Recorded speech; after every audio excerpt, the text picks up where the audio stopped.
ಹಾಗೆ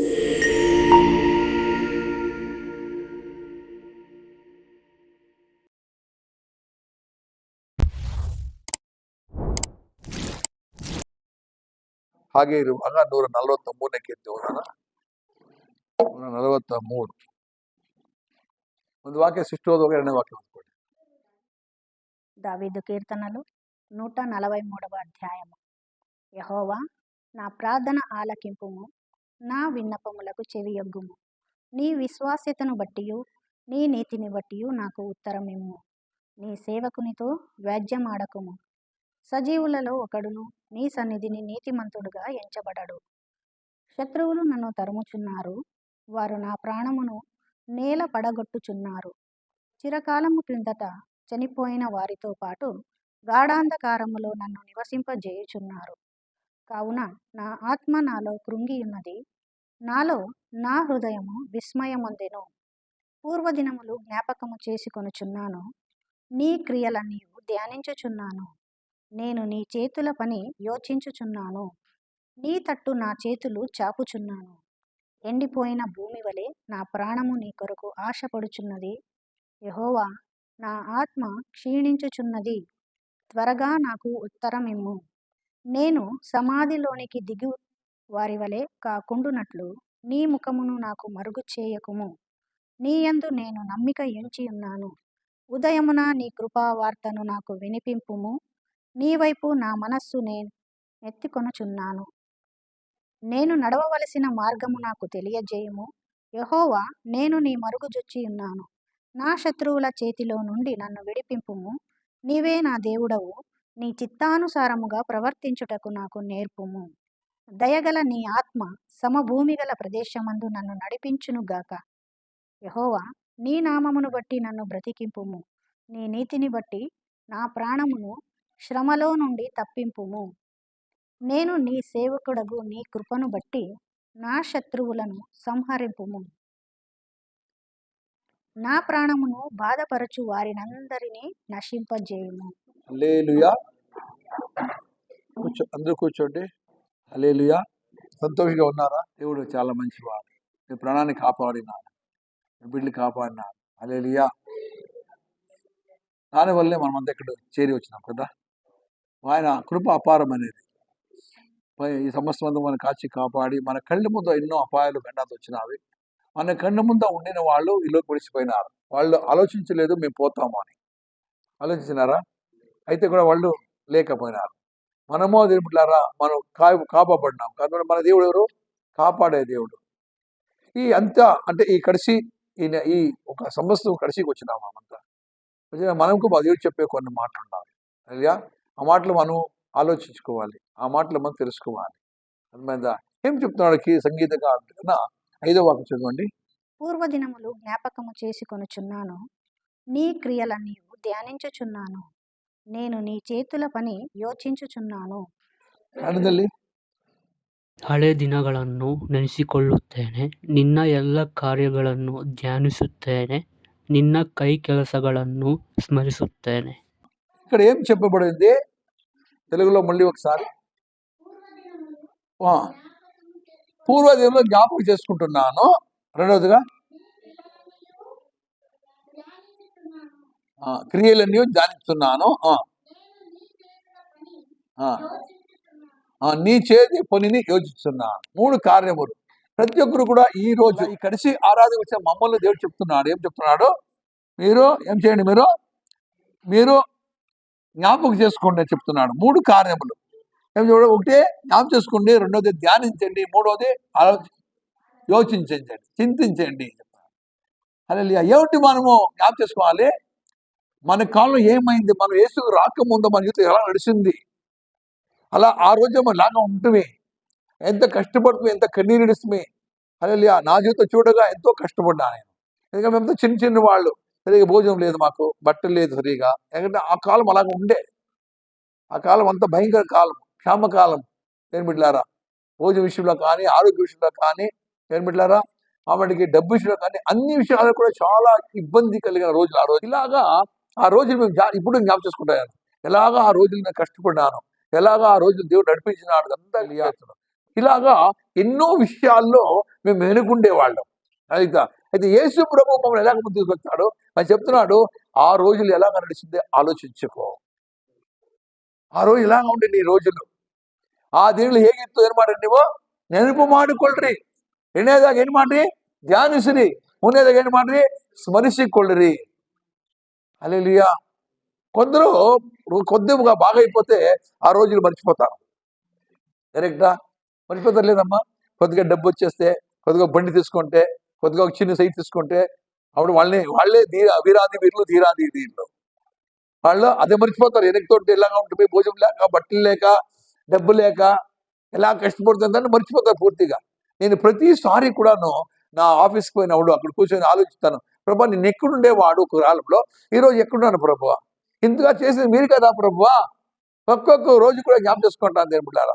జ్ఞాపకం చేస్తూ నా కన్నీలో కన్నీరు వచ్చేస్తాను. ఎందుకంటే ఒక మనిషి ఎలాగ ఉండను అని ఎలాగ దేవుడు చేసినాడు అనేది ఒక ఆలోచన. హల్లెలూయా.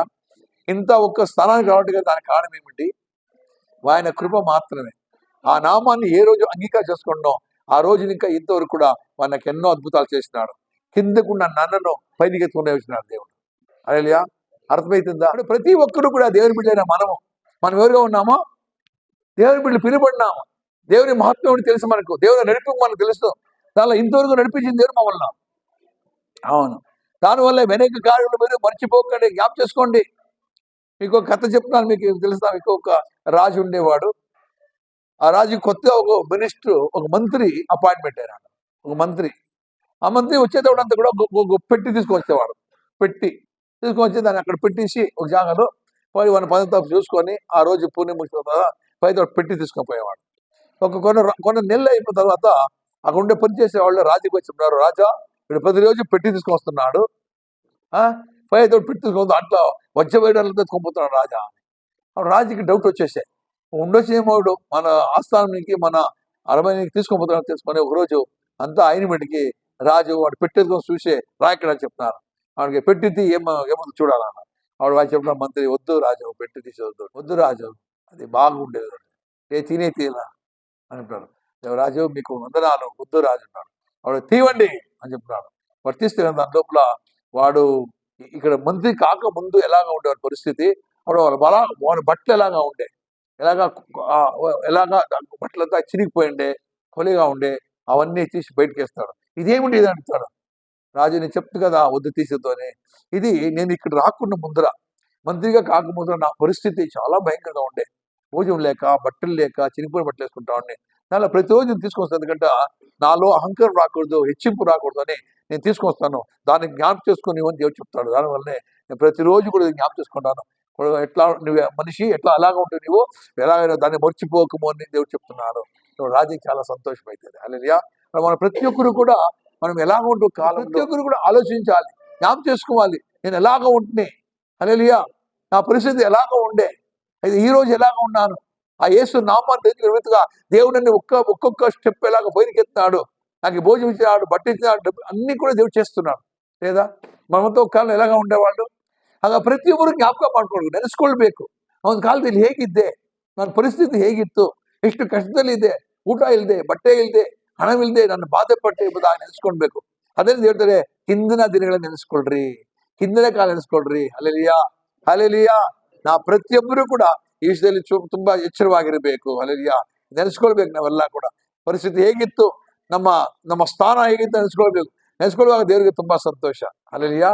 ಆಗ ನಮ್ಮಲ್ಲಿ ಏನ್ ಬರಲ್ಲ, ಹೆಚ್ಚಳ ಬರಲ್ಲ. ತಿಳ್ಕೊಳ್ರಿ, ಯಾವಾಗ ನೀವು ಪೂರ್ವ ಕಾಲವನ್ನ ನೆನೆಸ್ಕೊಳ್ತೀರೋ, ಯಾವಾಗ ಹಿಂದೆ ನಾನು ಹೇಗಿದ್ದೆ, ಊಟ ಇಲ್ದಿರ, ಬಟ್ಟೆ ಇಲ್ದಿರ, ಹಣ ಇಲ್ದಿರ, ಅದು ಇವತ್ತು ನನಗೆ ಮನೆ ಕೊಟ್ಟರು, ಸೈಟ್ ಕೊಟ್ಟರು, ಊಟ ಕೊಟ್ಟರು, ಬಟ್ಟೆ ಕೊಟ್ಟರು, ಈಗ ನಮ್ಮನ್ನು ಹಿಡಿಯಕ್ಕಾಗಲ್ಲ. ಆ ರೀತಿ ಆಗಬಾರ್ದು. ನಾವು ಪೂರ್ವ ಕಾಲವನ್ನ ಹಿಂದೆ ಹೇಗಿದ್ದು, ನಾವು ಊಟ ಇಲ್ದಿರ, ಬಟ್ಟೆ ಇಲ್ದಿರ, ಅದನ್ನ ನೆನೆಸ್ಕೊಳ್ಳುವಾಗ ದೇವರಿಗೆ ಸಂತೋಷ. ಆಗ ಆ ರೀತಿ ನೆನೆಸ್ಕೊಳ್ಳುವಾಗ ನಮ್ಮಲ್ಲಿ ಬರಲ್ಲ, ಹೆಮ್ಮೆ ಬರುವುದಿಲ್ಲ. ಏನು ಬರಲ್ಲ, ಹೆಮ್ಮೆ ಇಲ್ಲದೆ ಕೇಳಿದ್ರೆ ಏನಾಗ್ತದೆ, ಹೆಮ್ಮೆ ಬಂದ್ಬಿಡ್ತದೆ. ನಾನು ಯಾರು ತಿಳ್ಕೊಂಡಿದ್ದೀರಾ ನೀವು ಅಂತ ಹೇಳ್ತಾರೆ.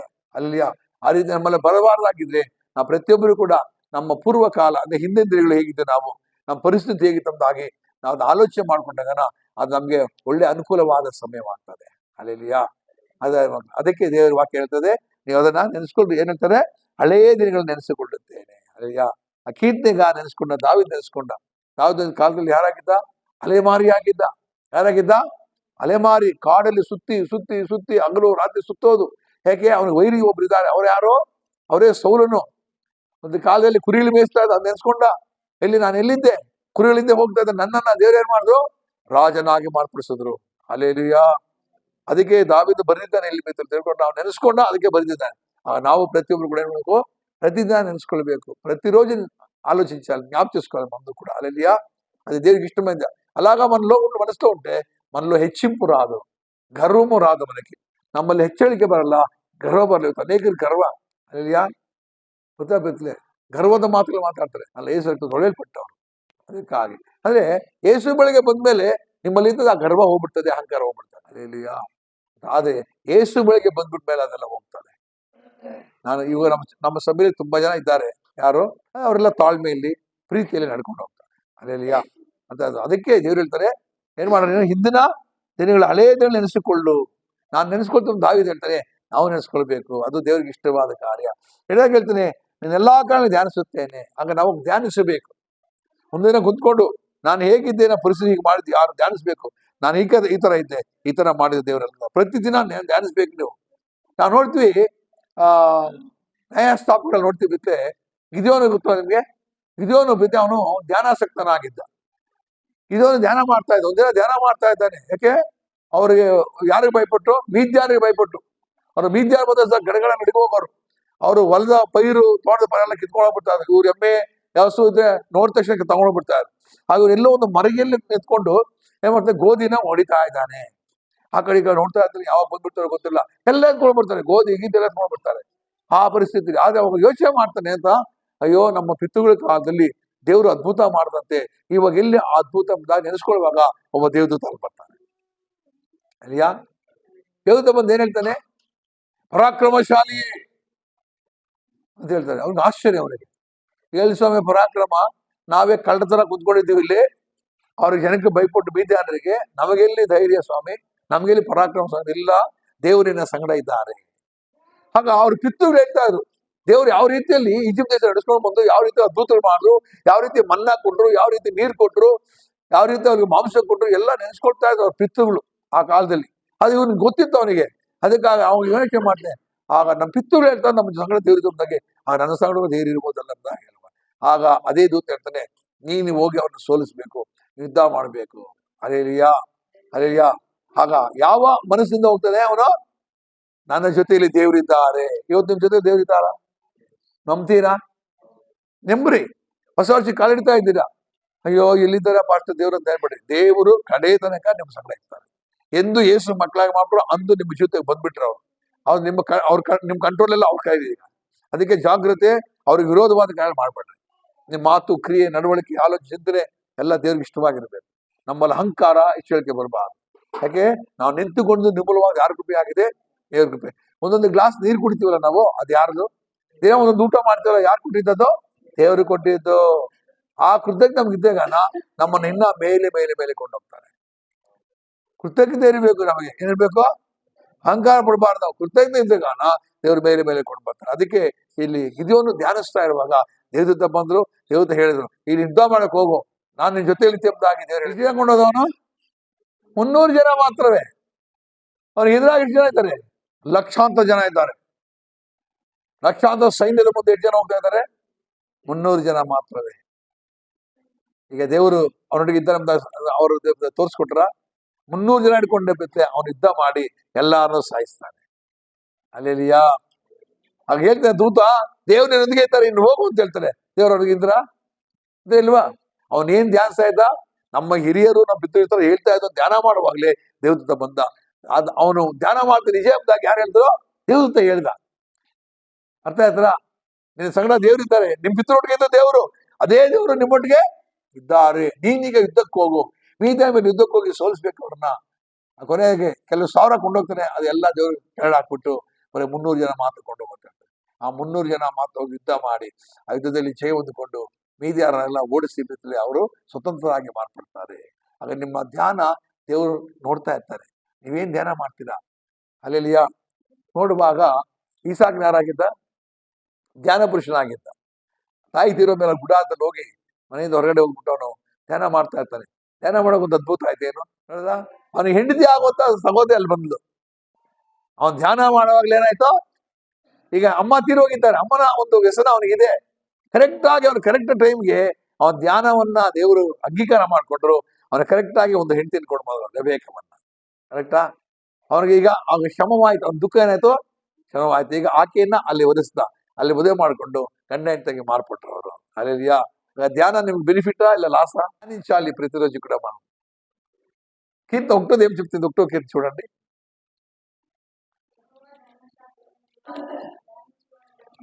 వందనే కీర్తన చెప్పండి.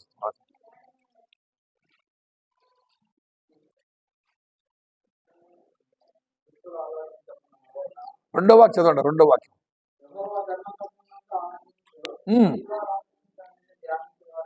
ಧನ್ಯುಲು, ಹಗಲು ರಾತ್ರಿ ದೇವ್ರ ವಾಕ್ಯ ಧ್ಯಾನಿಸುವರು, ಹಗಲು ರಾತ್ರಿ ದೇವ್ರ ಪಾದದಲ್ಲಿ ಕುಂತ್ಕೊಳ್ಳುವರು, ಹಗಲು ರಾತ್ರಿ ನೀವು ಓದಕ್ಕೆ ಬರ್ದೇದು ಕೂಡ ಇಲ್ಲಿ ಚರ್ಚಿ ಬಂದು ಕುಂತ್ಕೋತಿರಲ್ಲ, ನೀವು ಧನ್ಯರು. ಅರ್ಥ ಆಯ್ತರಾ? ನೀವು ಭಾಗ್ಯವಂತರು. ದೇವರ ಸನ್ನಿಧಿಗೆ ಬರೋದು ನಿಮಗೆ ನಿಮ್ಮ ಜೀವನದಲ್ಲಿ ಅನೇಕ ಅತಿಶಯಗಳು ಮಾಡ್ತದೆ. ಇಂಡೋನೇಷ್ಯಾದಲ್ಲಿ ಆತ ನಿಮ್ಮ ವಿಷಯ ಗೊತ್ತಾ ನಿಮಗೆ? 2004 ನಡೆದ ಸಂಭವ ಅದು. ಎಷ್ಟನೇ ವರ್ಷದಲ್ಲಿ? 2004 ಏನಾಯ್ತು ಸಿಸ್ಟರ್? ಜೋರಾಗಿ ಹೇಳ. ಸುನಾಮಿ ಬಂದಿದ್ದು ಫಸ್ಟ್ ಟೈಮು ಪ್ರಪಂಚಕ್ಕೆ. ಸುನಾಮಿ ಗೊತ್ತಾಗಿದ್ದು ಆವಾಗಲೇ 2004 ಗೊತ್ತಾಗಿದ್ದು ಸುನಾಮಿ. ಆಯ್ತಾ? ಸಿಸ್ಟರ್ ಹೇಳಿದ್ರೆ ಎಷ್ಟನೇ ತಾರೀಕು ಬಂದಿದ್ದು ಸಿಸ್ಟರ್? ಎಷ್ಟನೇ ತಾರೀಕು ಹೇಳಿ? 26ನೇ ತಾರೀಕು. 26 ಬಂದಿದ್ದು. ಇಂಡೋನೇಷ್ಯಾದಲ್ಲಿ 80% ಮುಸ್ಲಿಮ್ಸ್, 80%, 20% ಕ್ರಿಶ್ಚಿಯನ್ಸ್ ಇದ್ದಾರೆ. ಅವರು ತಮ್ಮ ಮನೇಲಿ ಹತ್ರ ಒಂದು ಪೆಂಡಲ್ ಆಗ್ತಾ ಇರ್ತಾರೆ ಹಬ್ಬಕ್ಕೆ. ನಾಳೆ ಹಬ್ಬ 25ನೇ ತಾರೀಕು.